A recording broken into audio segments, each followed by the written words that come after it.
Sejam bem-vindos ao Trechos do Tio Nico, um canal não oficial de vídeos exclusivos do Reverendo Augustus Nicodemus. Obrigado, pastor. Irmãos, quero saudar a todos com a paz do Senhor Jesus. Amém? E queria convidá-los a abrir a palavra de Deus na primeira carta de João. Nós vamos ler no capítulo 2, do verso 1 até o verso 17. Eu havia planejado expor um capítulo a cada sermão, mas o capítulo 2 são 30 versículos, quase, não é? Então, nós vamos ter que dividir em duas partes. Então, 1 de João, capítulo 2, nós vamos do verso 1 em diante. Filhinhos meus, estas coisas vos escrevo para que não pequeis. Se todavia alguém pecar, temos advogado junto ao Pai, Jesus Cristo, o justo. E ele é a propiciação pelos nossos pecados, e não somente pelos nossos próprios, mas ainda pelos do mundo inteiro. Ora, sabemos que o temos conhecido por isso, se guardamos os seus mandamentos. Aquele que diz, eu conheço e não guardo os seus mandamentos, é mentiroso, e nele não está a verdade. Mas entretanto, aquele que guarda a sua palavra, nele verdadeiramente tem sido aperfeiçoado o amor de Deus. E nisso sabemos que estamos nele. Aquele que diz que permanece nele, esse deve também andar como ele andou. Amados, não vos escrevo mandamento novo, senão um mandamento antigo, qual desde o princípio tivestes. Esse mandamento antigo é a palavra que ouvistes. Todavia vos escrevo um novo mandamento, aquilo que é verdadeiro nele e em vós, porque as trevas se vão dissipando e a verdadeira luz já brilha. Aquele que diz estar na luz e odeia seu irmão, até agora está nas trevas. Aquele que ama seu irmão permanece na luz e nele não há nenhum tropeço. Aquele, porém, que odeia seu irmão está nas trevas e anda nas trevas e não sabe para onde vai, porque as trevas lhe cegaram os olhos. Filhinhos, eu vos escrevo porque os vossos pecados são perdoados por causa do seu nome. Pais, eu vos escrevo porque conheceis aqueles que existem desde o princípio. Jovens, eu vos escrevo porque tendes vencido o maligno. Filhinhos, eu vos escrevi porque conheceis o Pai. Pais, eu vos escrevi porque conheceis aquele que existe desde o princípio. Jovens, eu vos escrevi porque sois fortes e a palavra de Deus está em vós, permanece em vós e tendes vencido o maligno. Não ameis o mundo nem as coisas que há no mundo. Se alguém amar o mundo, o amor do Pai não está nele. Porque tudo que há no mundo, a concupiscência da carne, a concupiscência dos olhos e a soberba da vida, não procede do Pai, mas procede do mundo. Ora, o mundo passa bem como a sua concupiscência, aquele, porém, que faz a vontade de Deus permanece para sempre. Amém. Até aqui a leitura da palavra de Deus. Nós iremos chamar as crianças agora a vir à frente, passar a palavra ao pastor, ou mesmo chama, né, pastor?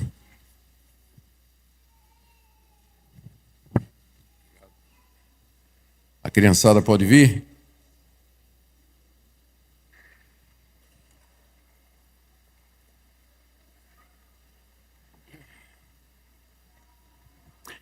Tem mais criança do que gente, né?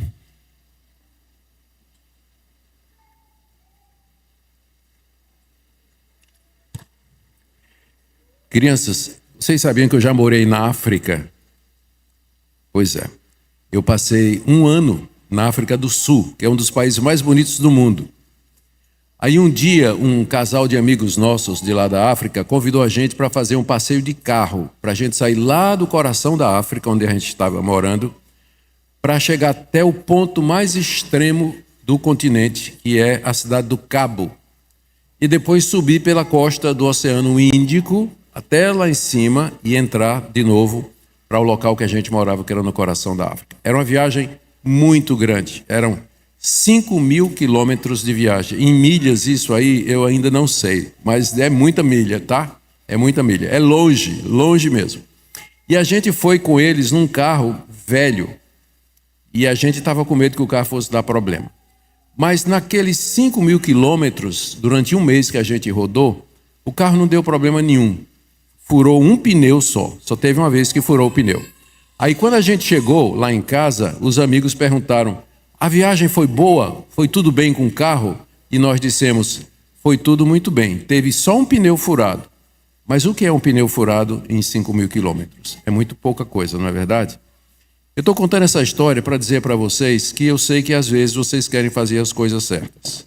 E nem sempre vocês conseguem. Mas com a graça de Deus, eu posso dizer a vocês que nós podemos viver uma vida em que as coisas erradas, elas são como um pneu furado a cada 5.000 quilômetros. A gente não precisa estar vivendo, fazendo as coisas erradas.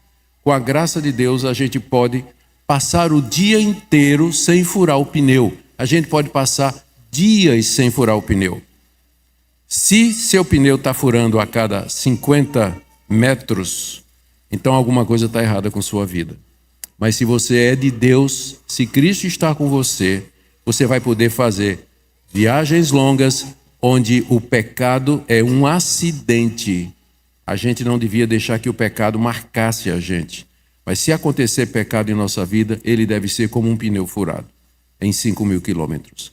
Porque Cristo nos dá força para a gente viver uma vida santa e uma vida reta. É isso que eu vou falar hoje aqui no púlpito e eu já estou passando isso aqui para vocês. Tá bom? Vamos orar?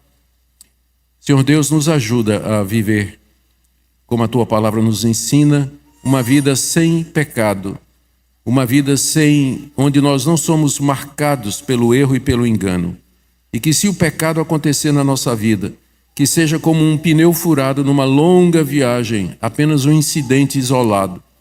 Ajuda-nos a confiar no Senhor Jesus e no Espírito enviado por Ele, que nos dá força para fazer isso. Abençoe essas crianças para que desde cedo aprendam o padrão elevado que a Bíblia tem para nós e que confiem no Senhor Jesus para viver uma vida reta.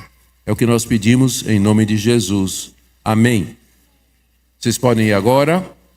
Deus abençoe, saindo devagarzinho, não é? Sem correria.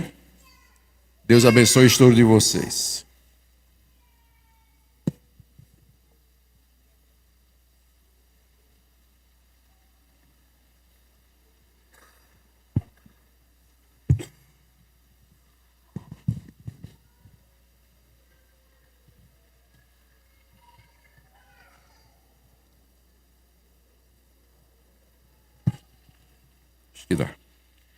Queridos, antes de começar, avisar vocês que a livraria da nossa igreja ela está funcionando a pleno vapor. Nós podemos receber vários livros de minha autoria que estão aí. E eu queria recomendar para vocês um livro que tem a ver com o sermão de hoje, Sexo e Santidade. Sexo e Santidade está aí à disposição de vocês na livraria depois do culto, no momento de confraternização, e outros livros também. O autógrafo é completamente grátis, não tem dificuldade nenhuma, tá bom? Muito bem, gente. Segunda carta de João, capítulo 2, nós vamos do verso 1 em diante. Eu preciso só ajeitar esse microfone aqui. Botaram para o tamanho do pastor Samuel, aí não dá em mim. Só precisa ele vir mais para fora. Sim. Isso. Ótimo. Ok, gente. Muito obrigado.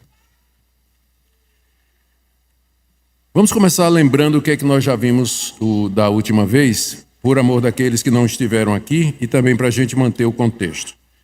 O apóstolo João escreveu essa carta a crentes que estavam sendo assediados por falsos mestres que traziam uma doutrina perigosa e destrutiva para o cristianismo.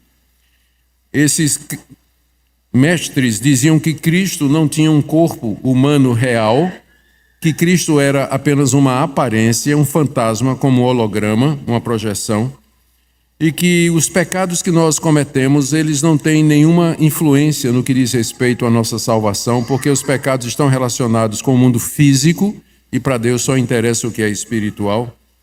Consequentemente, também, nós não precisamos nos preocupar com as necessidades materiais dos nossos irmãos, já que o corpo, na perspectiva desses mestres, era visto como uma coisa inferior ao espírito. Essa visão é chamada de dualismo e ela predominava no mundo greco-romano na época em que essa carta foi escrita. O mundo era dividido em 2 compartimentos, o andar de cima, onde era o mundo das ideias, da verdade, do idealismo, da pureza e da perfeição, e o andar de baixo, que era um reflexo pobre daquilo que era o ideal. O corpo, sendo físico, era considerado então inferior à alma, enquanto que na visão bíblica, corpo e alma têm exatamente o mesmo valor. Cristo morreu para salvar não somente nosso espírito, mas para redimir nosso corpo, por isso que nós esperamos a ressurreição. Então, a doutrina desses mestres trazia um perigo muito grande para as principais doutrinas do cristianismo. Eles diziam também que para que nós sejamos salvos, era necessário que nós tivéssemos acesso a um conhecimento secreto que Deus havia revelado não através de Jesus e não através dos apóstolos, mas a esses mestres, que é característico de toda seita. Toda seita se apresenta como tendo a revelação final de Deus para a igreja dos últimos dias. E reivindica então exclusividade, enquanto que o cristianismo diz que a revelação de Deus é aberta, o conhecimento é público, tanto é que nós temos um livro onde isso está registrado, que é a Bíblia, a palavra de Deus. João combate as ideias dos falsos mestres através de 3 testes que ele coloca na carta. Primeiro, o teste doutrinário. Ele diz que quem nega que Jesus veio em carne não é de Deus e não conhece a Deus. Depois, o teste moral. Quem diz que conhece a Deus, mas não guarda os mandamentos de Deus, é mentiroso e nele não está a verdade. E depois o teste social, o teste do amor. Quem diz que ama a Deus, mas não ama seu irmão, e amar significa cuidar das necessidades físicas, materiais do seu irmão, esse também não é de Deus. Esses 3 testes serviriam para os cristãos identificarem os falsos mestres e também para se examinar, para saber se eles estavam na verdade, se eles estavam naquilo que Deus havia ensinado e revelado. Hoje nós veremos o apóstolo João tratando de, pelo menos mais 2 vezes, de 2 testes, que é o teste doutrinário, ele vai falar sobre isso, o teste moral e o teste social, que em sequência é o teste doutrinário que ele tinha apresentado antes. Nós vamos dividir nosso texto, que nós acabamos de ler, em 4 partes. E a primeira dela nós poderíamos dizer, João começa o teste moral dizendo como é que eu posso saber que Jesus é o meu advogado, capítulo 2, de 1 a 6. Você pergunta qual é a importância dessa questão. Quando a gente lê o capítulo 2, o início do capítulo 2, a gente percebe a importância do que João está dizendo aqui. João começa dizendo: filhinhos, estas coisas vos escrevo para que não pequeis. Todavia, se alguém pecar, temos advogado junto ao Pai, Jesus Cristo justo. E ele é a propiciação pelos nossos pecados, e não somente pelos nossos próprios, mas ainda pelos do mundo inteiro. João tinha dito no verso 10, no verso anterior, que se dissermos que não temos cometido pecado, fazemos de Deus mentiroso e sua palavra não está em nós. Alguém poderia ler o que João está dizendo e tirar a impressão de que João está dizendo que nós podemos viver uma vida em pecado. E que já que Cristo perdoa, já que Deus nos perdoa em Cristo, pecado é uma coisa irrelevante. Então ele começa o capítulo 2 dizendo: não se engane, essas coisas eu escrevi não para que vocês tivessem ou se sentissem à vontade para pecar, mas eu escrevi essas coisas para que vocês não pequem. Em outras palavras, a Bíblia, não só a carta de João, mas toda a Bíblia foi escrita para que nós não pequemos.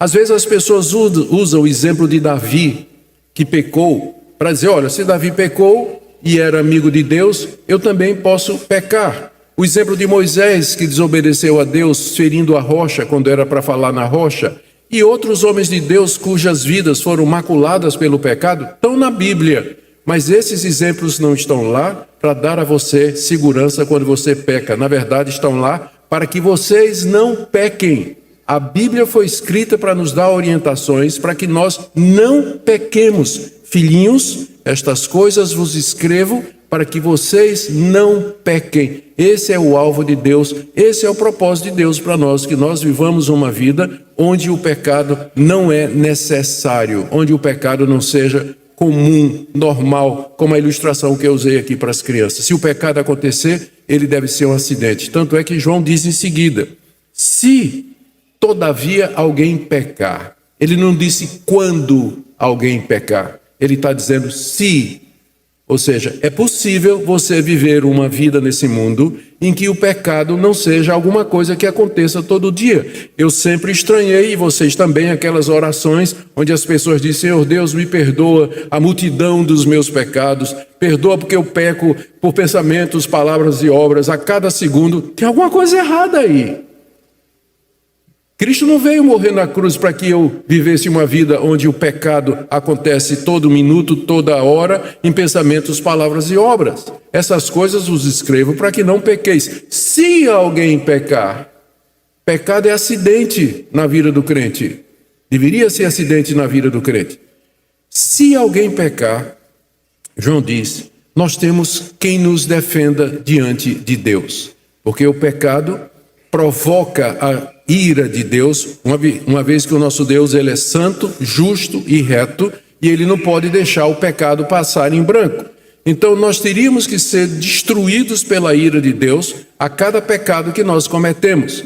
Isso não acontece porque nós temos um defensor, como é dito aqui no final do verso 1. Se alguém pecar, temos um advogado junto ao Pai, Jesus Cristo, o justo. Se alguém pecar, nós temos um advogado junto ao Pai. A palavra advogado aqui é a palavra parácletos, que é traduzida no Evangelho de João como sendo consolador. Jesus, quando diz assim, eu vou mandar um outro consolador, ele usa a palavra parácletos, que significa literalmente alguém que é chamado para estar ao lado de outro, para apoio, companheirismo, consolo. E é isso que Jesus Cristo faz. Ele é o nosso parácletos diante de Deus. Ele se chega ao Pai e nos defende, dizendo, Augustus de fato pecou, mas eu morri por ele. Aqui estão as chagas nas minhas mãos, que provam o sofrimento que eu passei pelo pecado de Augustus. Portanto, Pai, perdoa-o, não o castiga como ele merece. É isso que acontece no céu cada vez que um crente peca. Cristo se apresenta como advogado dele diante do Pai. E a intercessão de Cristo é eficaz pelos seguintes motivos que João coloca aqui. Primeiro, ele é o justo. Nós temos um advogado junto ao Pai, Jesus Cristo, o justo. O justo é uma expressão que você vai encontrar no Antigo Testamento e mesmo em outros livros do Novo, para designar o Messias, o justo rei que seria enviado por Deus para governar o mundo no tempo certo.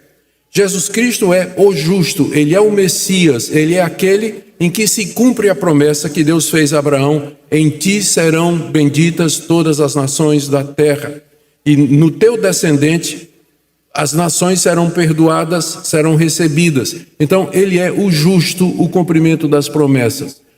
Segundo lugar, a intercessão dele é eficaz porque ele é a propiciação pelos nossos pecados. Essa palavra propiciação é uma palavra que é tirada do Antigo Testamento. No Antigo Testamento você tinha o tabernáculo, que Deus mandou que Moisés fizesse, e na parte mais interior tinha uma arca, uma caixa coberta de ouro, e tinha uma tampa que era chamada de propiciatório. Nessa tampa havia 2 anjos cujas asas se tocavam no meio.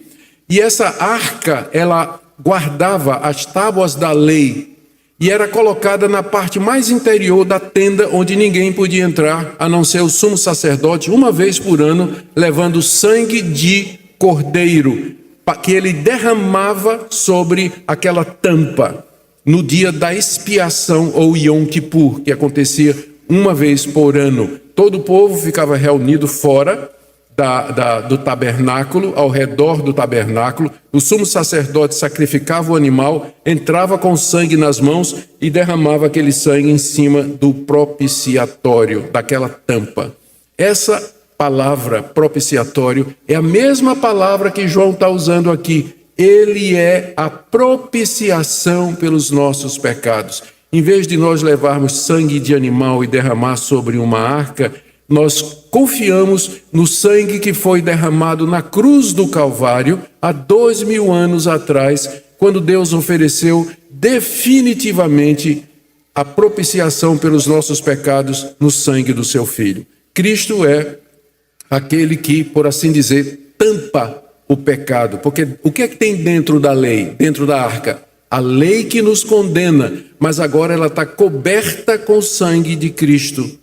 Ele é o pagamento pelos nossos pecados. Aquilo que a lei condena, o sangue de Cristo purifica. Por isso que é importante você saber se Cristo é o seu advogado. Porque se você pecar, a ira de Deus está sobre você, porque Deus é santo, justo e verdadeiro. Você precisa saber se você tem Cristo lhe defendendo, porque isso vai garantir a você a vida eterna. Caso contrário, você vai ter que pagar com a sua vida eternamente no inferno toda a culpa contra Deus.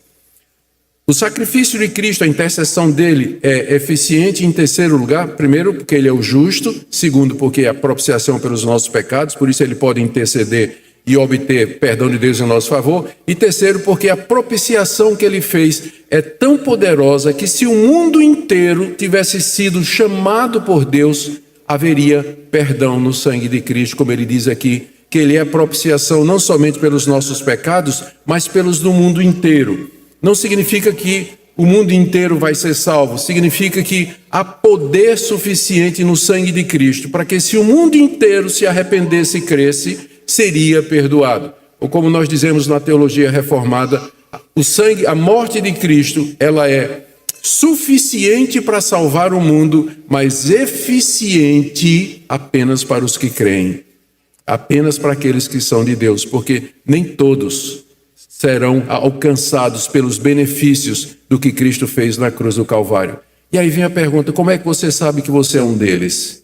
Como é que eu sei que Cristo intercede por mim quando o pecado vem na minha vida e eu me arrependo e peço perdão a Deus? João responde dizendo aqui no verso 3 em diante, como é que nós sabemos que Cristo de fato é aquele que Cristo intercede por mim?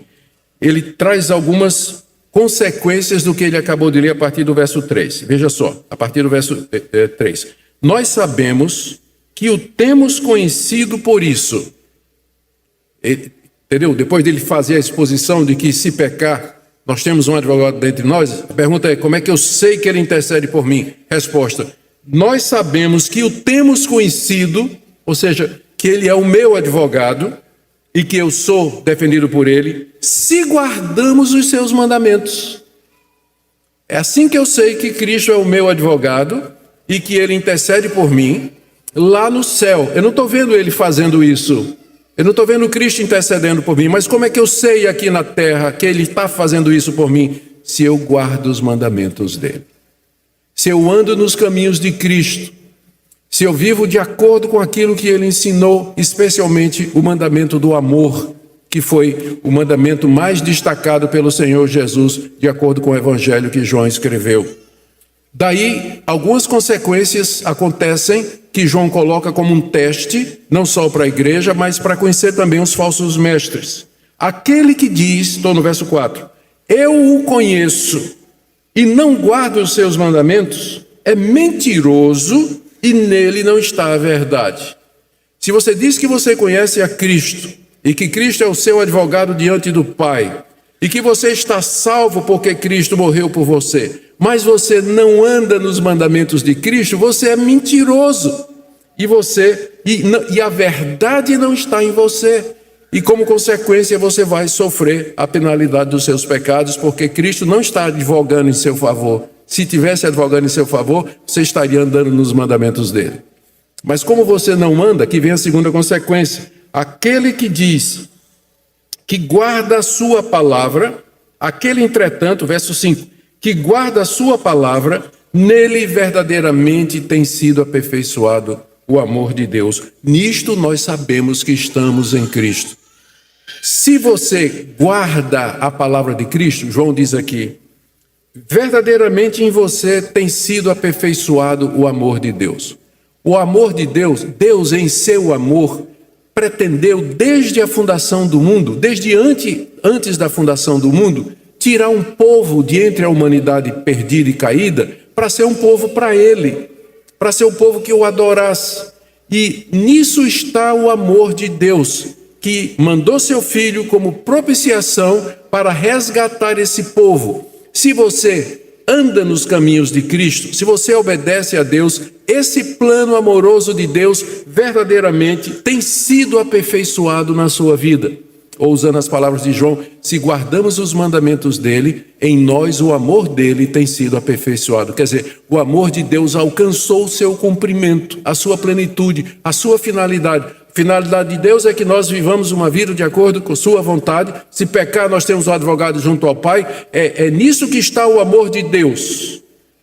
Não está em bens materiais, embora ele possa fazer isso, prosperidade financeira, embora ele possa fazer isso, mas a expressão maior do amor de Deus é quando ele resgata pecadores como você e como eu, por causa da intercessão do seu Filho Jesus Cristo, que é o pagamento pelos nossos pecados. E nisso você sabe que você é de Deus, e em você o amor de Deus tem sido aperfeiçoado. Eu estou seguindo o raciocínio de João. O raciocínio de João é como uma espiral crescente, não é? Um pensamento vai puxando o outro e ele vai expandindo, e não é linear como o apóstolo Paulo. Mas vocês vão ver que ele sempre está voltando ao mesmo assunto, entrando por um... Ele pega um gancho e começa um outro assunto, você pensa que está fora, mas não está, e vai crescendo. E é uma maneira muito boa de aprendizado e é um estilo próprio. Ele termina dizendo no verso 6, um chamado à coerência para os cristãos. Aquele que diz que permanece nele... É isso que todo cristão diz, não é verdade? Eu estou em Cristo, Cristo é o meu Salvador. Aquele que diz que permanece nele, esse também deve andar como ele andou. Como é que Cristo andou aqui nesse mundo? Uma vez ele disse, minha comida e minha bebida consistem em fazer a vontade de meu Pai que está nos céus. Se você diz que conhece a Jesus e que Jesus é o seu advogado diante de Deus, você deve andar como ele andou. Se você professa ser cristão, se você diz que conhece a Deus, que você crê no Evangelho, mas você anda fora dos caminhos de Deus, não se engane. Você está iludindo só a você mesmo. A sua declaração é mentirosa, ela não é verdadeira. Por isso que eu disse que estes são testes que João coloca para que nós nos examinemos e nós examinemos os falsos mestres. Toda vez que vier uma doutrina, um pastor, uma igreja, um movimento, que de alguma maneira diga que você pode ser crente e ainda assim viver no pecado, não é de Deus. Estas coisas vos escrevo para que não pequeis. Se alguém se apresenta como evangélico, como pastor, e dá a você a liberdade de você continuar na fornicação, na imoralidade, na pornografia, na impureza, na desonestidade, ele não é de Deus. Porque se fosse de Deus, ele diria que você deve andar como Cristo andou. E se pecar, você tem um advogado junto ao Pai, Jesus Cristo, o justo.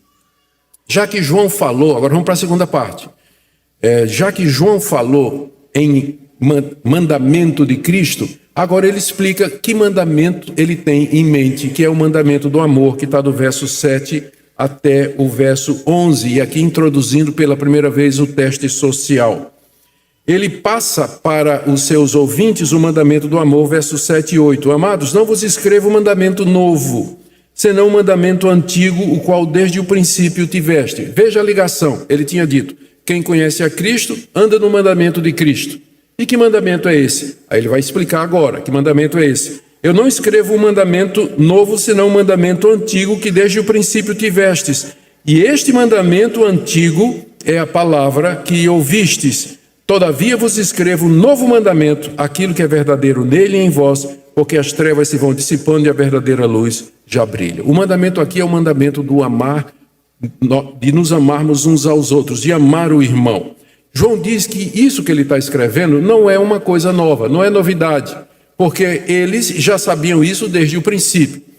O amor ao próximo faz parte da pregação do Evangelho.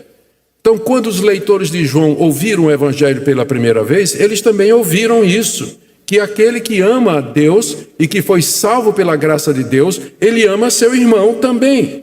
Então, não é nada novo que João está dizendo, é um mandamento antigo que eles ouviram desde o princípio, quer dizer, desde o princípio da evangelização deles, desde o início da pregação do Evangelho entre eles. Mas há um sentido em que esse mandamento, ele é novo. João diz no verso 8, todavia vos escrevo um novo mandamento.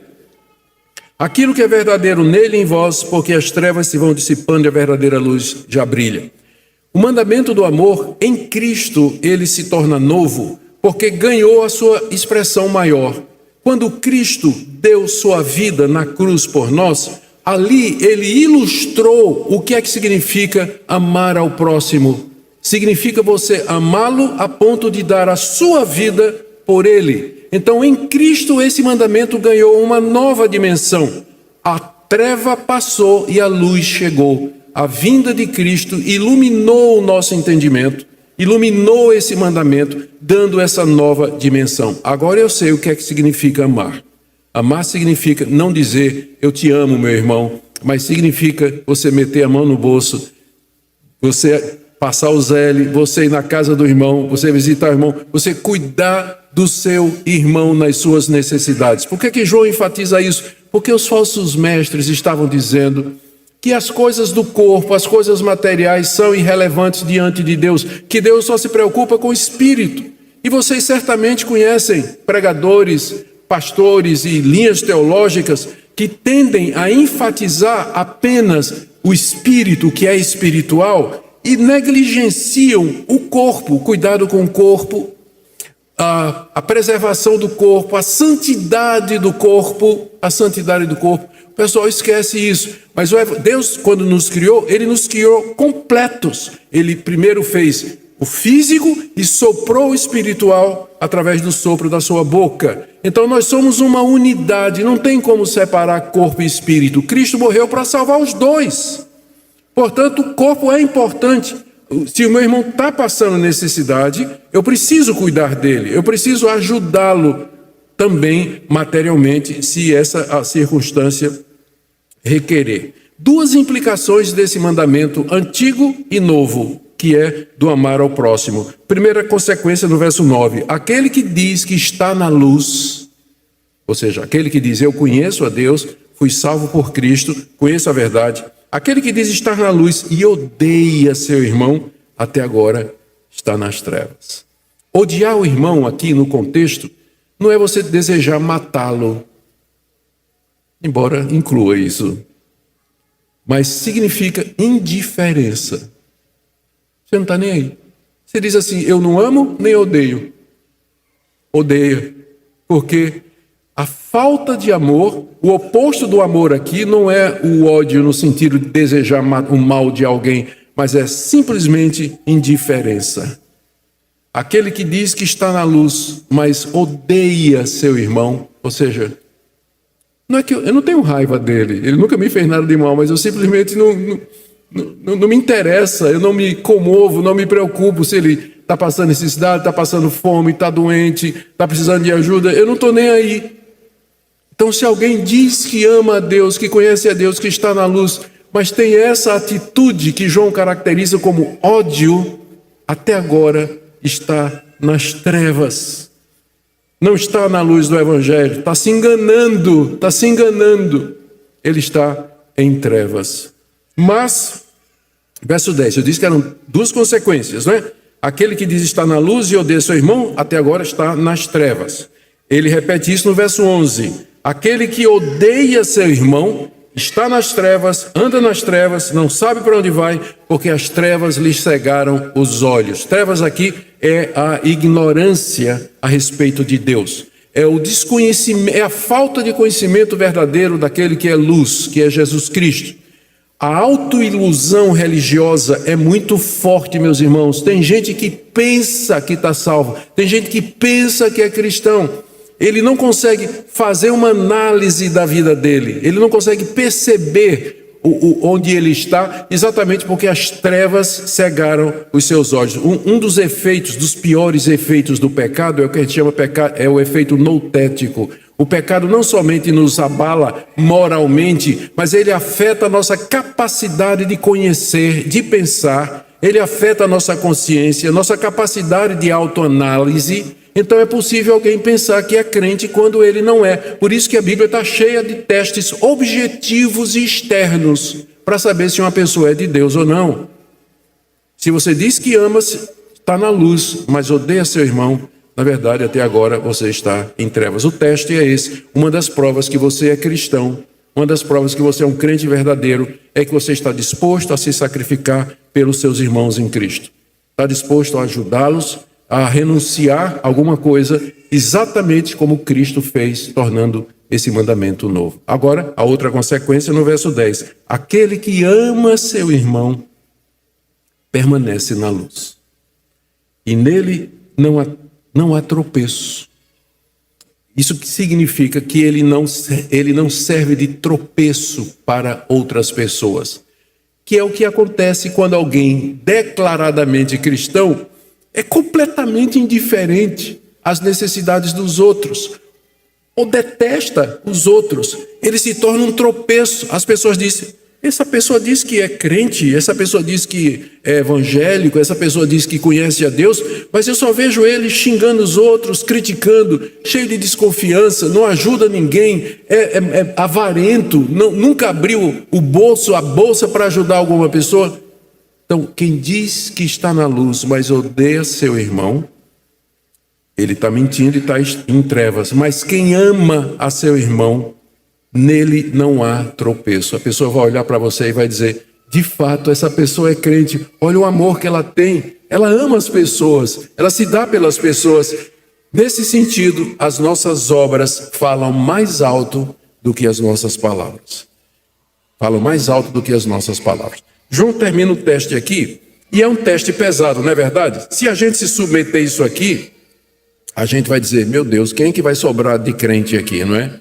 João sabe que ele colocou, não injusto, porque injusto ele não é, mas João sabe que o padrão de Deus é um padrão elevado. Então o que ele faz agora, na terceira parte do que eu li, é encorajar os seus leitores, como se dissessem assim: mas quanto a vocês, eu sei que vocês não estão em trevas.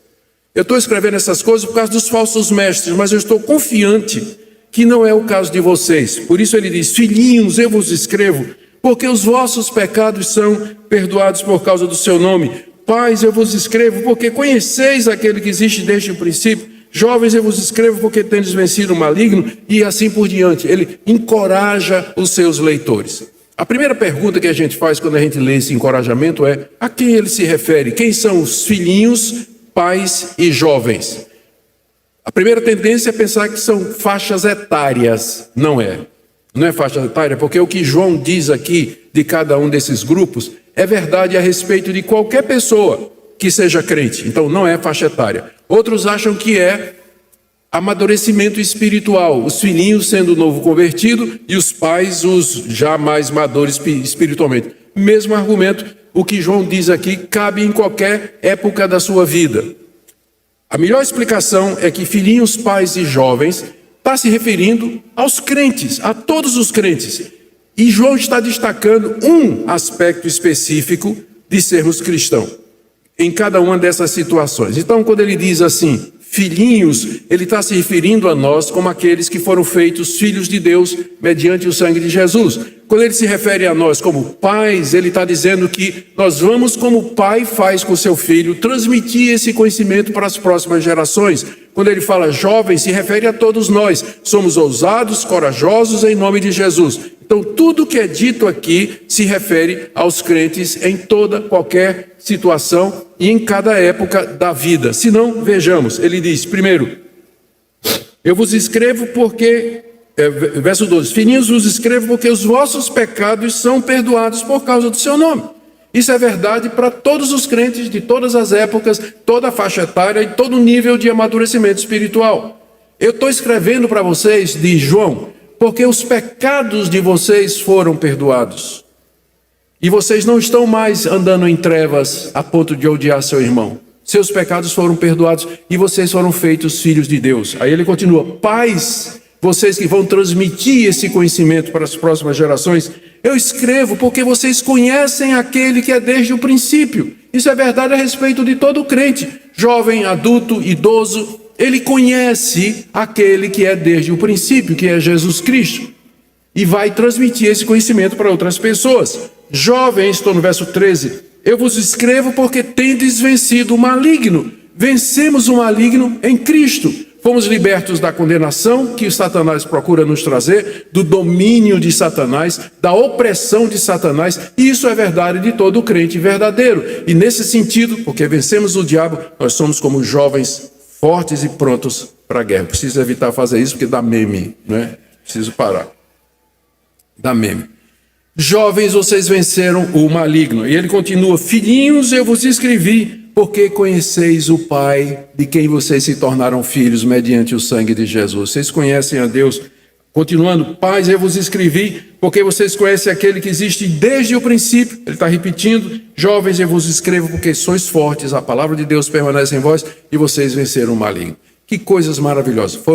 Fomos perdoados, conhecemos a Deus, vencemos o diabo, e a verdade de Deus permanece em nós. Isso é verdade de todo crente verdadeiro. Isso é o que acontece, é o que pode ser dito de todo crente verdadeiro. Com essas palavras, João está dizendo à sua audiência: vocês não são aqueles que eu estou mirando. Eu estou mirando nos falsos mestres e eu estou mirando nos crentes falsos.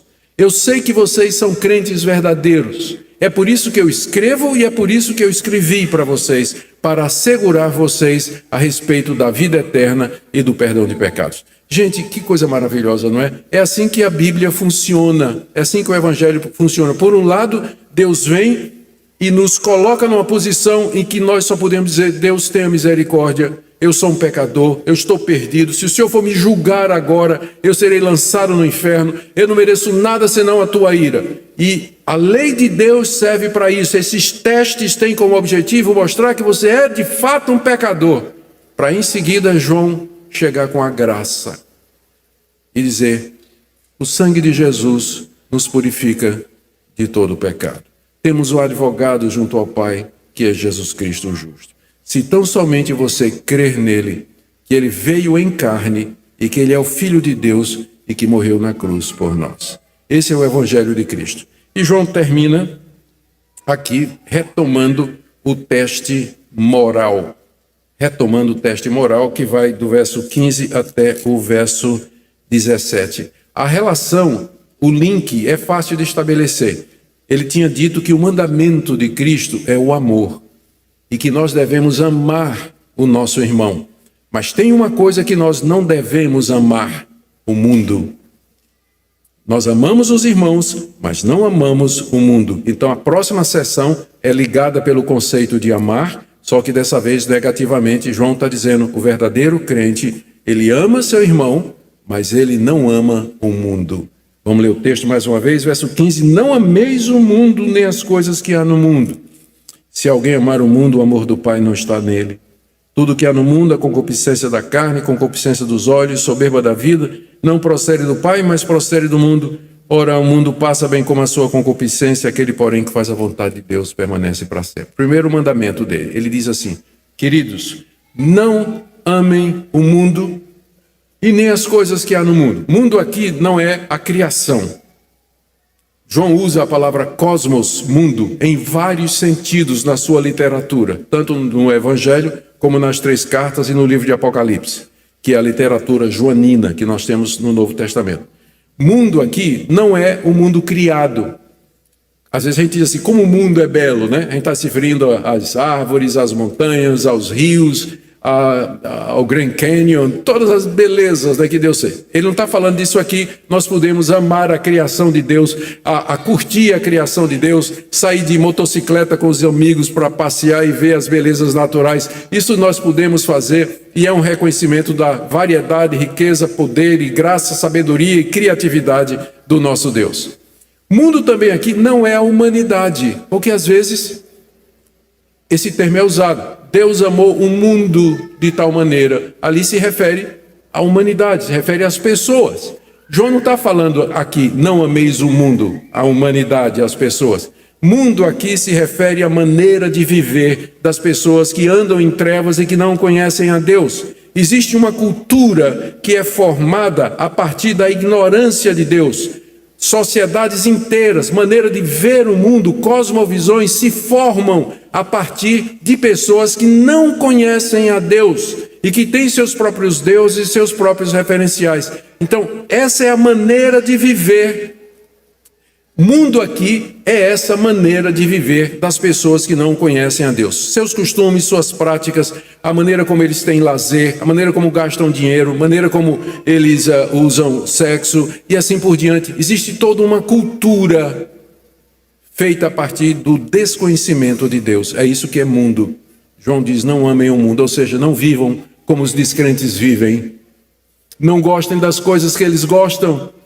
Não apreciem, não aprovem a maneira deles viverem. O mundo e o que nele há. E ele dá várias razões para isso. Primeira razão, se alguém amar o mundo, o amor do Pai não está nele. São duas coisas exclusivas. Ou você ama o mundo, ou você ama ao Pai. Ou você ama o Pai do nosso Senhor Jesus Cristo, que o mandou para nos livrar do pecado. Mas você não pode amar as duas coisas ao mesmo tempo. João aqui está refletindo o que Jesus disse lá no Sermão do Monte. Ninguém pode servir a dois senhores. Ou você ama a Deus e as coisas do reino de Deus referente a Deus, ou você ama o mundo, mas você não pode ser um cristão mundano.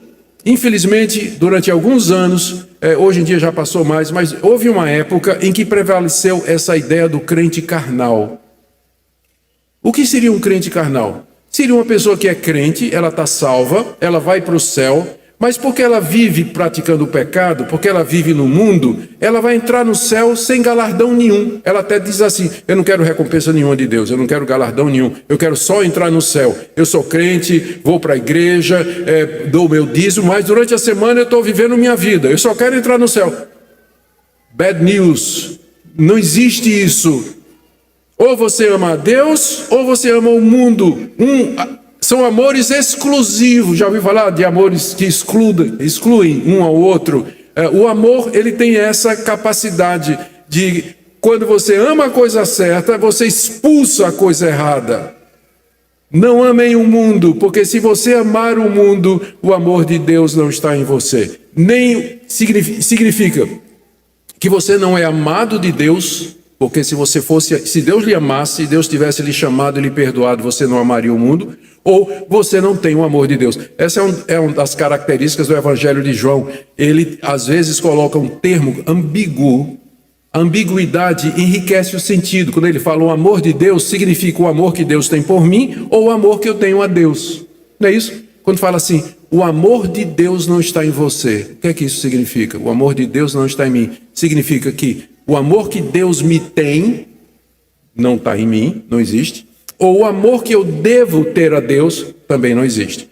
Às vezes a gente não sabe o que é que João está dizendo. Exatamente por isso. É uma ambiguidade da língua grega, porque a ambiguidade, ela agrega mais sentidos. Então quando ele diz, se você ama o mundo, o amor do Pai não está em você, significa que o amor de Deus não está em você, ou seja, você não é amado de Deus, porque se você fosse amado por Deus, você não amaria o mundo. E significa também que o amor a Deus não está em você, porque você ama o mundo. Os dois sentidos estão aqui. E eles excluem o amor ao mundo. Então a primeira razão para você não amar o mundo é que se você amar o mundo, o amor de Deus não está em você. Segunda razão, que tudo o que existe no mundo não procede de Deus. Ele enumera 3 coisas. Tudo que há no mundo, verso 16, aí ele disse, a concupiscência da carne, eu fiz até uma listinha aqui para poder descrever isso aqui melhor, a concupiscência da carne significa, eita, onde é que está, meu pai? Samuel não roubou meu sermão dessa vez. Concupiscência da carne, a palavra concupiscência é uma palavra neutra no grego, que significa simplesmente um desejo intenso por uma coisa boa ou uma coisa má. Só que no Novo Testamento, concupiscência sempre tem um conceito negativo, pejorativo. Não ameis o mundo, por quê? Porque as coisas que há no mundo não procedem de Deus. E que coisas são essas? Primeiro, a concupiscência da carne é o que caracteriza a vida no mundo. O que é que isso significa? Desejos imorais, desejos por prazeres físicos ilícitos. Segundo, a concupiscência dos olhos, você querer ter tudo que você vê. E numa sociedade como essa, afluente e próspera, isso é um pecado muito comum. enche os olhos da gente, o desejo de ter coisas, especialmente nós imigrantes que viemos de um país onde a situação de vida é bem menor, é bem mais difícil. De repente você chega numa sociedade onde é possível você ter coisas que você nunca sonhou. Isso enche os olhos e você começa a trabalhar e viver para ter, para ter o que você está vendo. Isso se chama concupiscência dos olhos, olhos gulosos que não se satisfazem, querem sempre mais e mais e mais. É assim que os ímpios vivem. Eles cobiçam tudo, eles vivem para satisfazer o desejo dos olhos. O mundo é caracterizado por isso. Terceira coisa, soberba da vida, ostentação dos bens, se gloriar do que você tem, daquilo que você é. O mundo é assim, as pessoas que não conhecem a Deus, elas vivem para ostentação. Ontem nós tivemos um exemplo muito claro disso, quando a gente estava lá num bairro famoso aqui de Orlando, e passava cada carro com capota baixada, e o cara lá, ostentando lá um carro de não sei quantos milhares de dólares lá. A ostentação, a soberba da vida, ter coisa para se mostrar, para impressionar, para que ele ganhe status e reconhecimento diante dos outros. Isso é uma tentação comum a todo mundo, mas particularmente para o imigrante, para nós, que nos tenta. Essas coisas são uma tentação muito grande. Então, é isso, por isso que você não deve amar o mundo, porque estas coisas não procedem de Deus, elas acabam tomando o lugar de Deus. Eu vou terminar, o estagiário não devia demorar muito, então nós vamos terminar aqui com a terceira razão pela qual você não deveria amar o mundo. Está aí no verso 17. Ora, o mundo passa. Carro, casa, dinheiro, viagem, roupa, eletrônica, tudo isso que enche os olhos, tudo isso que é objeto de desejo, que você se mata para trabalhar e para ter, tudo isso vai passar, gente. Toda a beleza desse mundo, toda a atração, isso é passageiro. Nós estamos aqui como peregrinos nesse mundo. Nós caminhamos para a verdadeira cidade, caminhamos para o nosso lar, que não é aqui. Nós estamos no mundo, mas nós não somos dele. O mundo passa, mas João continua encorajando. Aquele, porém, que faz a vontade de Deus, permanece para sempre. Às vezes você tem que fazer uma escolha. Ter tudo que esse mundo oferece, morreu, acabou, inferno e trevas. Ou renunciar àquilo que é ilícito, viver uma vida frugal, simples, diante de Deus, mas viver eternamente com Ele. Eu, diante de uma escolha como essa, eu não tenho dúvida do que é que eu quero.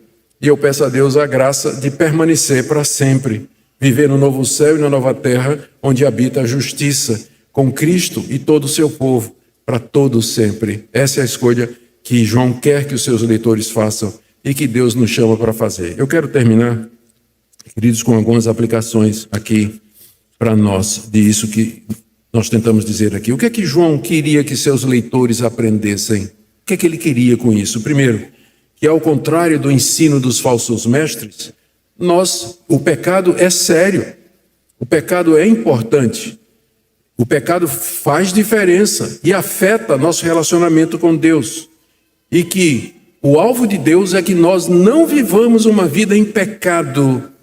Pecado tem que ser um acidente na vida do crente. Outra coisa que João quer que seus leitores saibam é que se eles vierem a pecar, Cristo nos defende eficazmente diante do Pai. E é por isso que nós não somos destruídos. Por isso que nós podemos todo dia de novo chegar perto e dizer: Senhor, me perdoa. Senhor, tenha misericórdia de mim. João também quer que os seus leitores saibam que, ao contrário do que os falsos mestres estavam ensinando, as necessidades físicas de nossos irmãos são importantes e fazem parte de ser crente, ajudarmos essas pessoas no que elas precisam. E João também quer que os seus leitores saibam, ao contrário do que os falsos mestres ensinam, que nós não devíamos amar o mundo. E que existe um antagonismo intransponível entre o amor ao mundo e o amor a Deus. Uma palavrinha para você que caiu em pecado. Talvez você esteja aqui nessa manhã, mas você está em pecado. A sua consciência está dizendo para você isso. O Espírito de Deus falou ao seu coração e você sabe que você pecou. Eu quero dizer para você que se há de fato arrependimento, Jesus Cristo é o seu advogado. Ele intercede por você. Chegue-se diante de Deus com humildade, confissão e arrependimento, e o sangue de Jesus vai purificar você de toda iniquidade. Uma palavrinha aqui para você que talvez aprendeu errado, um evangelho errado, e você tem usado o evangelho como desculpa para viver uma vida no pecado. Hoje eu quero que você saiba a verdade. Essas coisas foram escritas para que você não peque, não para que você viva uma vida no pecado, se desculpando, dizendo, Deus é bom, Deus perdoa, Davi pecou, eu também quero pecar. Se você está nessa situação, aprenda o evangelho verdadeiro nessa manhã. O evangelho veio, Cristo veio para que você não peque. Talvez esteja alguém aqui nessa manhã que tem uma mágoa, um rancor, uma indiferença para com algum irmão. Pode ser na sua família, pode ser na igreja, pode ser no relacionamento. Isso pode acontecer e nós podemos pedir perdão a Deus e Deus nos cura. Reconciliação, entretanto, pode ser necessário. E eu queria que você examinasse seu coração. Se você pode dizer que ama de fato a Deus e que em você não há tropeço, que você não odeia ninguém. Se na sua cabeça vier um nome, comece orando por essa pessoa. E na primeira oportunidade, procure reconciliação. Às vezes reconciliação é impossível. A pessoa de lá não quer. Mas a Bíblia diz, o quanto estiver em vós, tende paz com todos os homens. Então você faz sua parte e deixa o restante na mão de Deus. E por último, talvez haja nessa manhã alguém fascinado, encantado com as coisas desse mundo. E isso acaba virando um ídolo e a razão pela qual você faz todas as coisas. Eu queria que você pensasse em deixar que somente Deus fosse a sua razão e o seu motivo. E que aquele que reina supremo na sua vida é o Senhor Jesus, que não suporta idolatria e concorrência. Ele não vai dividir você com a concupiscência desse mundo, com os desejos desse mundo. Pense nisso. E entregue-se completamente de coração, de corpo e de alma ao nosso Salvador. Amém? Vamos ficar em pé e nós vamos orar. Pastor Samuel, por favor, ore por nós encerrando essa parte.